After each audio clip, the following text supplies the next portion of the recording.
Bonjour la famille et bienvenue une fois de plus sur cette chaîne. Moi c'est Narcisse, pour ceux qui ne me connaissent pas ou pour ceux qui me découvrent pour la première fois. C'est un réel plaisir pour moi de vous retrouver une fois de plus ce matin. Et pour tous ceux qui sont nouveaux sur la chaîne, deux choses à faire. Abonne-toi et active la cloche de notification pour ne rater aucune de mes prochaines vidéos. Le sujet d'aujourd'hui c'est: faut-il ajouter son époux ou son épouse dans son dossier après avoir été sélectionné au programme de la Divi Loterie? C'est de quoi nous allons parler dans cette vidéo aujourd'hui. Mais avant que nous ne parlions de cela, générique.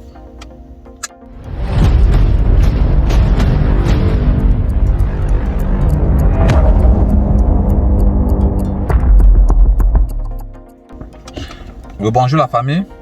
Le sujet d'aujourd'hui c'est: faut-il ajouter son époux ou son épouse dans son dossier après avoir été sélectionné au programme de la Divi Loterie?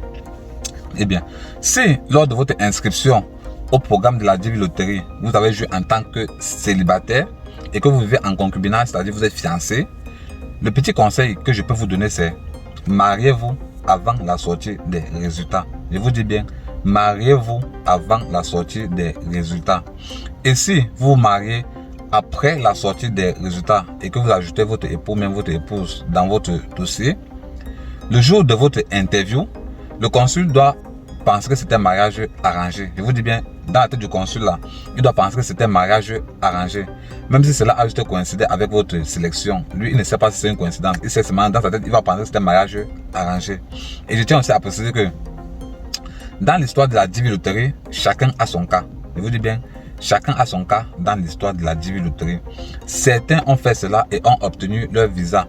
Mais vous pouvez faire cela, vous n'obtenez pas le vôtre. Je vous dis bien, vous pouvez faire cela, on vous refuse le visa. Bon, je ne conseille pas cette méthode à quelqu'un. Bon, ne vous mariez pas après avoir été sélectionné au programme de la Divi Loterie. Si les résultats sont sortis et que vous n'êtes pas encore marié, attendez d'obtenir votre visa avant de vous marier. C'est-à-dire, remplissez vos documents en tant que célibataire. Bon, suivez votre procédure en tant que célibataire. Le jour de votre interview, le consul va vous poser la question: êtes-vous marié? Vous allez dire non, vous n'êtes pas marié. Il va vous poser la question: êtes-vous fiancé? Vous allez dire que oui, vous êtes fiancé. Il doit demander c'est quoi le nom de votre fiancé et vous donner le nom de votre fiancé. Il doit ajouter le nom de votre fiancé à vos documents dans la machine afin de faciliter votre regroupement familial. Bon, une fois obtenu votre visa, le petit conseil que je peux vous donner encore, c'est: mariez-vous avant de voyager.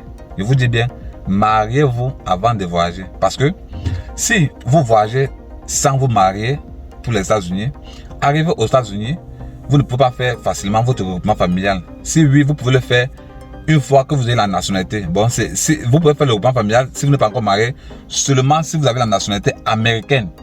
Mais si vous êtes citoyen permanent aux États-Unis et que vous avez une fiancée au Cameroun, vous êtes obligé de rentrer au... bon, je parle du Cameroun, excusez-moi et de la précision, c'est une erreur. Bon, si vous êtes résident permanent et que vous avez une épouse dans votre pays d'origine, vous êtes obligé de retourner dans votre pays d'origine, célébrer le mariage, rentrer aux États-Unis avant de faire le regroupement familial.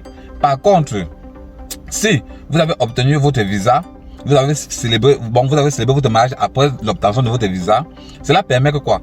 Cela permet que vous pouvez voyager pour les États-Unis et une fois aux États-Unis, vous faites quelques mois, peut-être ou c'est 6 mois ou même max 1 an, vous pouvez lancer maintenant votre regroupement familial sans plus rentrer dans votre pays d'origine. Je ne sais pas si ça me fait comprendre.